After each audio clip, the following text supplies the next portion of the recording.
for Christ. Only got one life. Got one shot at this, I gotta do it right. Yeah, I gotta do it right. Yeah, gotta do it right. Yeah, do it for Christ. Only got one life. Got one shot at this, I gotta do it right. Yeah, I gotta do it right. Time to throw in the towel. I've been holding on this for a while. I'm moving on my own skin. Crocodile, yeah, I'm washed in the blood. Made new, can't tell who I was. No, he saved me by grace. He did it just because. Yeah, my flesh was on E. Had to fill it with the spirit. God, I'm complete. Secretly in prayer, gotta keep it real discreet. All the verses they don't write on God breathe.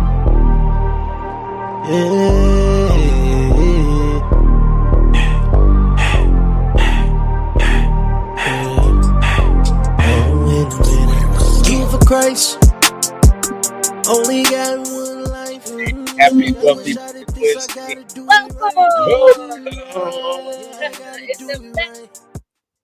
is the most wonderful day of the week. Yes. Congratulations, you made it to Wealthy Marriage Wednesday. My name is Coach John. I'm Coach Joy. And we are here to serve you with some of the best financial information that you're going to find online, specifically for married couples, because married couples are important. They are. We are the pillar of communities. Yes. We are the stakeholders of America. Yes. We are married. And we living and we working through it. That's right. And so if you're married or if you're not married, if you want to be married, if you're thinking about being married, if you've been married before and want to be married again, if that refers to you, or you just like the institution of marriage, or maybe you just like hearing me and Joy talk about financial stuff, whatever it is, come on, today's a very special day. Get your boo thing. Share. Today, we are going to be taking a reflection on a very important video. Yes. I'm talking about a video that's going to help us all to be able to get to the next level. So I want you all to tap in, relax yourself. We're going to listen to our guy, Bob Invest here, and he's going to give us some game on that. So let's see what's up with our guy, Bob. Hey, Bob. Hey, Bob. All right. And he's going to help us out. We're going to go ahead and let Bob tell his own story today, and then we're going to talk through it.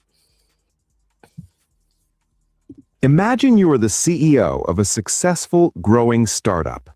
You have spent 10 years building your capital, refining your strategy, and protecting your assets. You are finally profitable. Then, one day, you decide to bring on a co-founder. You sign a contract that gives this person unrestricted access to the company bank account, 50% equity in everything you have built so far, and 50% of everything you will ever build in the future. You also agree that if this partner decides to leave the company for any reason or for no reason at all, they can take half the cash, half the intellectual property, and potentially force you to pay them a salary for years after they are gone. Oh, and you didn't run a background check on their financial history, you didn't look at their resume, and you didn't ask to see their credit score before signing the deal. You just signed it because you had a good feeling about them. If you did this in business, you would be fired by your board of directors. You would be called reckless. You would be laughed out of Silicon Valley. But millions of people do this exact same thing every single year. We just don't call it a merger, we call it marriage. And while we obsess over asset allocation and expense ratios in our portfolios, we ignore the single legal contract that has the statistical probability to destroy more wealth in one afternoon than a stock market crash could destroy in a decade. My name is Bobby, and I spend way too much time dissecting the invisible risks that threaten to wipe out the wealth of the middle class. If you are someone who is thinking about getting married, or if you are already married and fighting about money, or even if you're single and building your empire, make sure to hit that subscribe button and give this video a thumbs up if this helps you out. Because today, we are going to take the romance out of the equation for a few minutes. We are going to look at marriage through the cold, hard lens of forensic accounting. We are going to discuss the spender risk, the terrifying math of divorce, and why the person you choose to wake up next to is statistically 10 times more important to your net worth than the S&P 500. Here's the thing about marriage that nobody tells you during the engagement party. In the eyes of the law, marriage is not a union of souls. It is a financial partnership. It is a legal merger of two economic entities.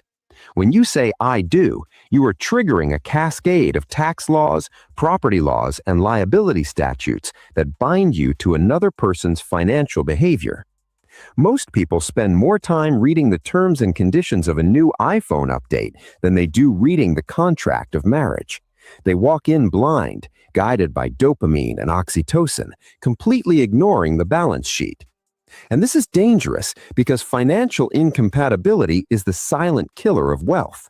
We are taught that opposites attract, and maybe that works for hobbies or movie tastes, but in finance, opposites do not attract, they attack. If you are a saver, someone who derives safety from liquidity and compounding, and you marry a spender, someone who derives dopamine from consumption, you are not just entering a relationship, you are entering a war of attrition. Let's look at the math of the slow death. This is what happens when you marry a spender. It isn't an immediate explosion, it is a slow bleed that prevents you from ever reaching escape velocity. Let's say you are disciplined. You save $20,000 a year. Over 30 years at 8% interest, that's over $2 million. You're a millionaire. But you marry someone who believes that money is for spending. They don't have a gambling problem, they just like nice things. They lease a luxury car every 3 years. They insist on the more expensive vacations. They buy lunch every day. They buy gifts for everyone. These micro decisions add up to maybe $15,000 a year in extra spending. Now your household savings rate drops from $20,000 to $5,000. Run the math on that. Saving $5,000 a year for 30 years gets you about $500,000. The spender tax cost you $1.5 million. You didn't lose that money in a divorce. You lost it because your partner's consumption habits acted as a parasitic drag on your compounding. You were trying to fill a bucket while they were drilling holes in the bottom. And the psychological toll of this dynamic is devastating. You become the bad guy. You become the no police. Every financial conversation becomes a fight. So eventually you stop fighting. You surrender. You accept mediocrity because the friction of excellence is too high. You watch your dreams of early retirement evaporate one Amazon box at a time. But the slow death is actually the better option compared to the sudden death, which is divorce. We have to look at the statistics without flinching. The divorce rate for first marriages is roughly 40 to 50%. For second and third marriages, it's even higher. That means that statistically, marriage is a coin flip. Imagine if I told you there was an investment that had a 50% chance of returning 10% a year and a 50% chance of losing half your principal instantly. Would you take that bet? Most risk managers would run screaming, yet we take this bet with our entire lives. When you divorce, the economy of scale is shattered. This is simple math. When you are married, you have two incomes supporting one household, one rent, one electric bill, one internet bill. That's efficient. That creates surplus cash flow. When you split, you now have the same income supporting two households. Your overhead doubles instantly. You lose the efficiency. And that's before the assets are divided. Let's talk about the divorce destruction calculation. Let's say a couple has a net worth of $500,000. They divorce. In many states, that's split down the middle. So you walk away with $250,000. But wait, you forgot the transaction costs. Lawyers are the only ones who win in a divorce. A contested divorce can easily cost $50,000 to $70,000 per person in legal fees. So now your $250,000 is down to $200,000. Then you have to sell the house. That's 6% in realtor fees, plus closing costs, plus moving costs. More wealth evaporated. Then there's the liquidation of assets. If you have to cash out a 401k or sell stocks at the wrong time to pay off a settlement, you trigger taxes and market losses. By the time the dust settles, a divorce can effectively destroy 60 to 70% of your purchasing power. You are back to square one, but you're 10 years older and you have half the time left to compound. And we haven't even touched on alimony and child support. These are fixed costs that follow you for years. If you are the higher earner, you might be legally obligated to pay your ex-spouse thousands of dollars a month to maintain the marital standard of living. Think about that phrase. The law essentially says that even though the partnership failed, you are still responsible for funding the lifestyle of the other partner.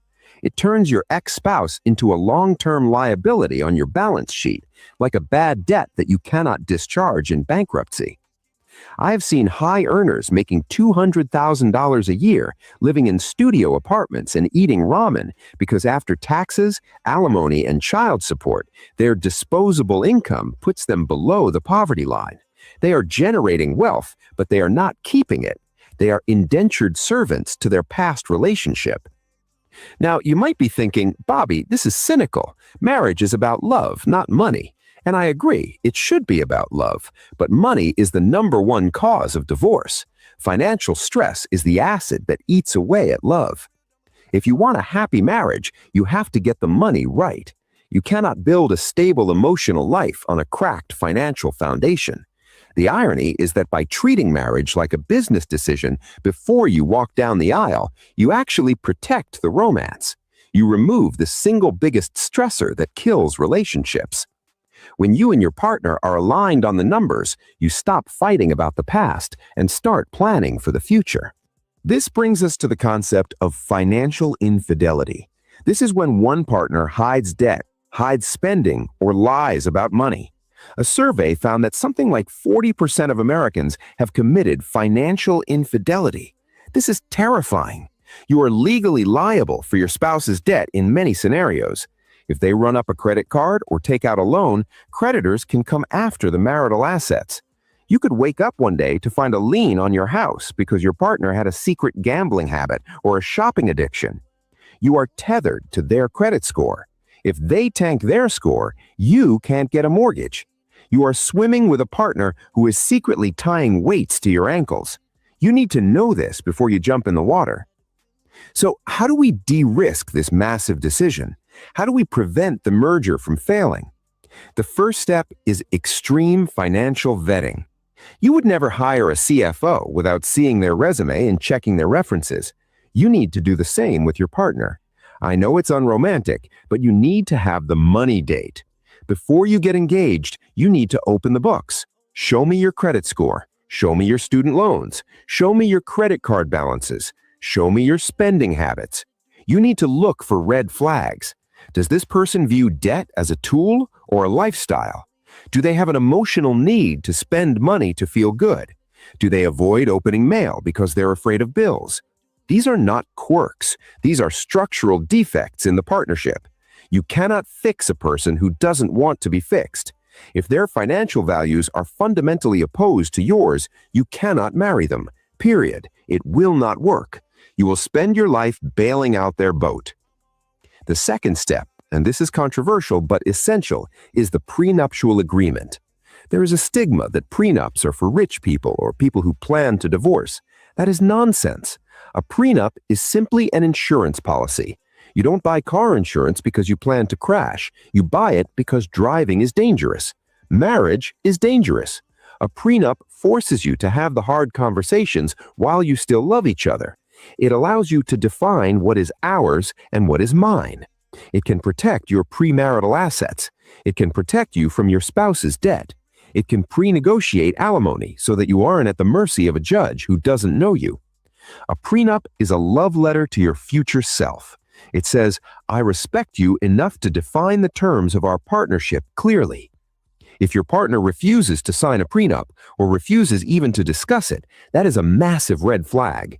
It means they're banking on the state's default divorce laws, which are often archaic and unfair. However, I want to flip the script for a second, because if you get this right, marriage is the greatest wealth hack in existence. It is the superpower merger. Two high-income earners with shared values, living on one income and investing the other, is the fastest way to become wealthy in America. It is the dual income, no kids phase, or even the dual income, no lifestyle phase. You get economies of scale. You split the rent. You share the car. You double the tax advantage space. 2 401ks, 2 IRAs. You have a built-in accountability partner. When one person wants to spend, the other talks them down. When one person loses a job, the other keeps the ship afloat.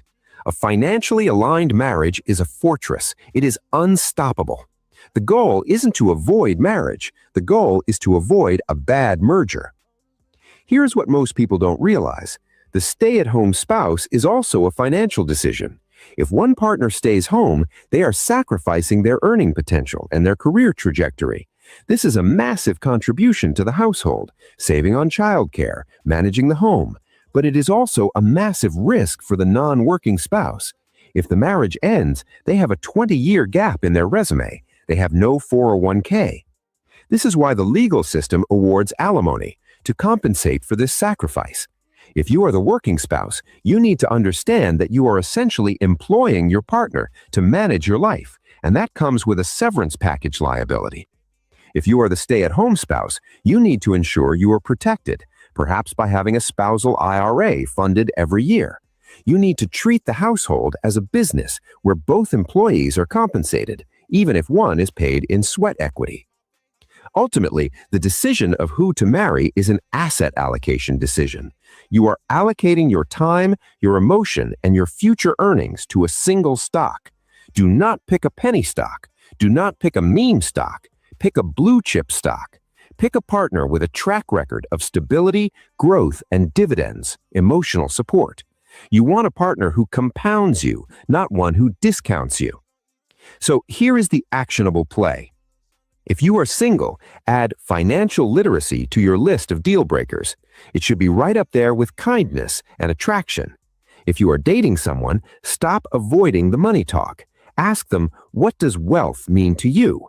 Watch how they answer. If they say buying a Lambo, run. If they say freedom and security, keep listening. If you are already married and you realize you have a spender problem, you need to intervene immediately. You need to separate the finances. Create a yours, mine, and ours system. Automate the savings from your paycheck before it hits the joint account. You have to build guardrails to protect the household from the spender's impulses. You cannot just hope it gets better. Hope is not a strategy. Marriage is a high-stakes game. The upside is infinite, but the downside is total ruin. Treat it with the respect it deserves.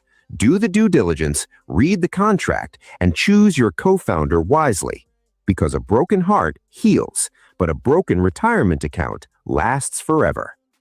If this video made you realize you need to have a serious conversation with your partner tonight, share it with them. Frame it as building our future, not fixing your problems. Thanks for watching.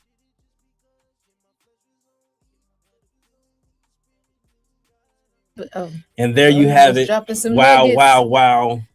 There's some conversations we need to have. Oh, yeah.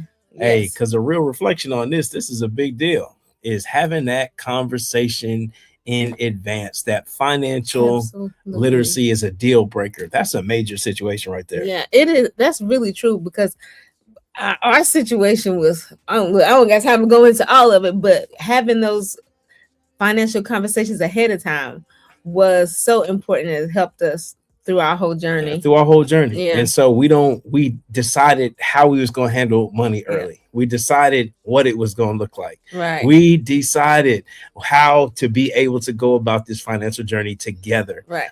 And so there's some conversations that you probably need to have with your spouse or rehab with your spouse. Have those conversations. You know, Right. there's oftentimes we get settled into a certain type of flow and we just don't break away from things that feel familiar to us. But now is the best time. It's the beginning of the year. It's time to go back in humbly, say, hey, I've been relooking at some stuff and I was hoping you could look at it too. You know, I know that there's more for us out there and I want to see how we can, you know, rework what we've been doing so we can go to the next level. That's right. So find the right way, the right cadence, the right level of humility and go deep on this one right here. We love y'all so much. And we hope you got something out of that video. Yes. And we look forward to coming back to you all next week with some more game. But always remember, it's always so much better together. All right. We'll see y'all next time. Bye, y'all.